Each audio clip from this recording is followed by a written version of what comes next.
Imagine facing an animal 10 times your size with nothing but a wooden spear. Ancient humans didn't have guns, no armor, just brains, teamwork, and raw courage. Their first weapon wasn't strength, it was strategy. They'd wait, watch, and strike only when the moment was right. Sometimes they'd chase their prey for miles, driving it toward cliffs or into swamps where it couldn't escape. This simple tool, the atlatl, let them throw a spear harder and farther than any arm alone ever could. Right in, grabbed a pack of meat, paid for it, and left. No planning, zero risk, maybe 15 minutes of your time.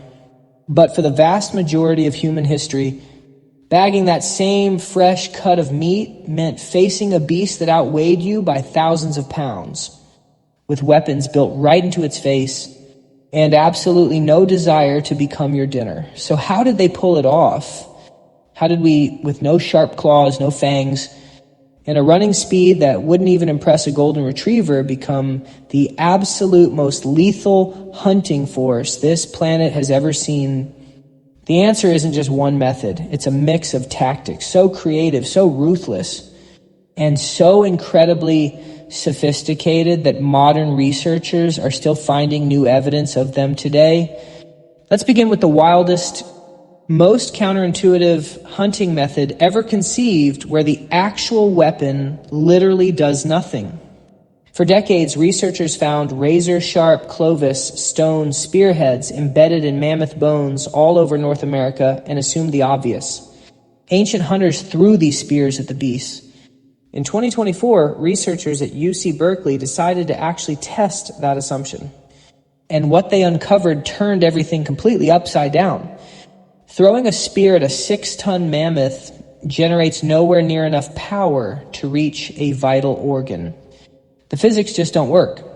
So either prehistoric hunters were doing completely pointless things for thousands of years, or they were pulling off something totally different than what we all assumed.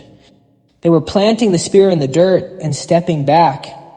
A 6-ton mammoth charging at 15 miles per hour generates 67 times more impact than the strongest person could manage with a throw. By bracing the spear into the frozen ground, backing away to safety, hunters let the mammoth's massive momentum drive the weapon straight into its chest. The Clovis point's clever design made it even more devastating. Once the tip pierced the flesh, its engineered shaft attachment made the stone point act just like a modern hollow point bullet, tearing open the wound terribly from the inside out. The deadliest beast roaming the wide open steppe essentially became its own executioner. The hunter didn't even need to get close enough to be touched. And some ancient hunters didn't even use spears. Instead, they cleverly transformed basic rocks into lethal weapons. When targeting smaller game, hunters picked out hand-sized throwing stones, heavy enough to pack a real punch from 25 meters away. This wasn't just luck. Scientists analyzing stone tools pulled from the Cave of Hearths in South Africa realized that these prehistoric ancestors were hand-picking rocks with a highly precise size and weight. When it came to larger beasts trapped in tight canyons, they scaled this strategy right up. A team of hunters would funnel the target into a tight gorge or canyon with absolutely no easy way to escape. Meanwhile, other hunters, already waiting up on the high ledges, would then roll or hurl massive boulders down at the helpless creature, which stood no chance against the falling rocks above. That high ground wasn't just about safety, it was their entire strategy. But before we keep going, let us know in the comments where you're watching this from today. All right, let's get right back to it. Some hunters wanted absolutely nothing to do with getting close to these beasts, so they built massive traps instead. From the sky, they looked like giant kites stretched right across the sandy desert floor. 2 long stone walls stretching out hundreds of meters, slowly tapering down into a funnel. From the ground, looking from the wide opening, you wouldn't even know you were inside a trap. The stone walls were intentionally kept low, just high enough to make animals uneasy and not enough to look like an obvious roadblock. See, the creators knew something most hunters never quite grasp. You don't cage an animal to control it. You just have to make every other path a bit more uninviting than the route you want it to take. These designs are called desert kites, and in 2022, 3 distinct peer-reviewed papers confirmed their purpose simultaneously. They were massive traps.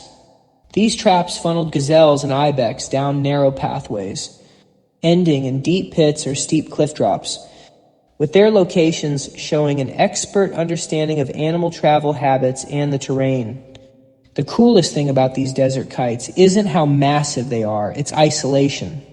Similar designs have popped up in Jordan, Saudi Arabia, Armenia, Kazakhstan, Slovenia, and even the Andes. Different cultures on opposite sides of the world with zero contact with one another landing on the exact same answer. Not because they copied each other, but because they were all clever and this challenge had one best solution. Now this is where things get pretty creepy because the next tactic didn't need walls or spears at all. It used chemistry. In January 2026, a paper published in Science, advances showed that 60,000-year-old arrowheads from the Latuzana rock shelter in South Africa still held traces of toxic plant poison, pushing our use of toxic arrows back tens of millennia earlier than we ever realized. This toxic poison came from the gift ball plant, a bulbous wildflower whose natural toxins attack the heart.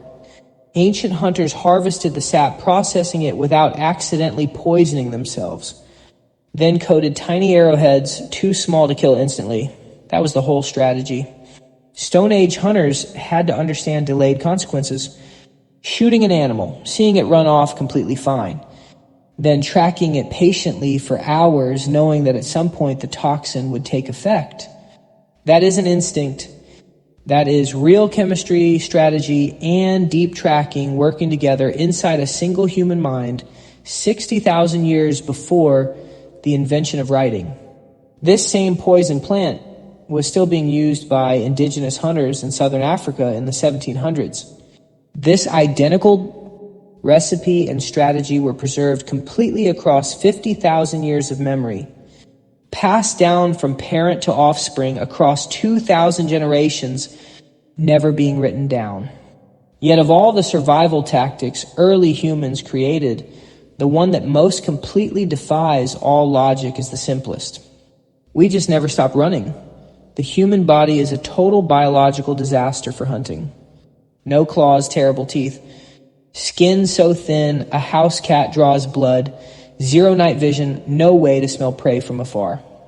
Our top sprint speed wouldn't even beat a fast chicken, but we can jog at a steady pace for an unbelievable amount of time. And practically nothing else on Earth can do that. We have around 5 million sweat glands, which is more than any other creature on Earth. While wolves quickly overheat during long runs, and cheetahs must pant and rest after 30 seconds, the human body keeps cooling itself down and keeps on moving. Our Achilles tendons act like built-in biological springs. Our gluteus maximus, the biggest muscle in our body, is built specifically for long-distance running, not walking. We can actually breathe independently of our running strides, something four-legged beasts simply cannot do. Anthropologists have actually witnessed this technique, called persistence hunting, used by the Kalahari sand bushman desert. Hunters chase a kudu antelope through blazing heat over 100 degrees, running 15 to 25 miles at a pace. Sure, the kudu sprints faster, but it can't sweat efficiently through thick fur. After 2 to 5 hours, its body temperature spikes to fatal levels. It collapses from severe heat stroke, its own internal heat, cooking it from the inside. The hunter simply approaches the animal, which can no longer stand, and delivers a single final blow. From the kudu's perspective, a creature is chasing it that just never stops.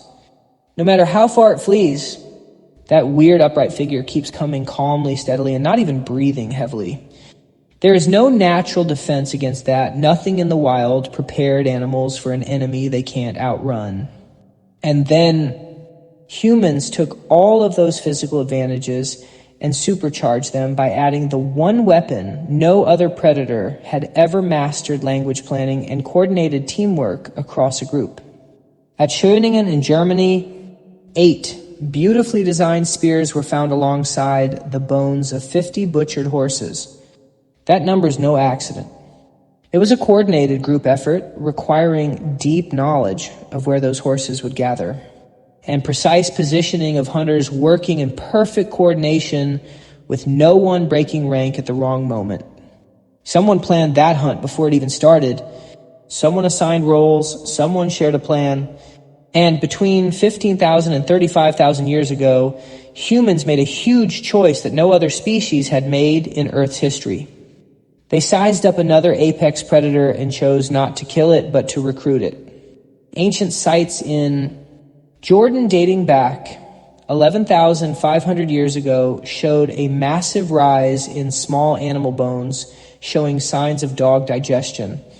Cave paintings in Saudi Arabia from 8 to 9,000 years ago depicts dogs on leashes wearing collars helping with planned hunts. The human-dog partnership swept across the globe faster than any past human breakthrough because it made both species more successful than they could ever be alone. Think about that grocery store.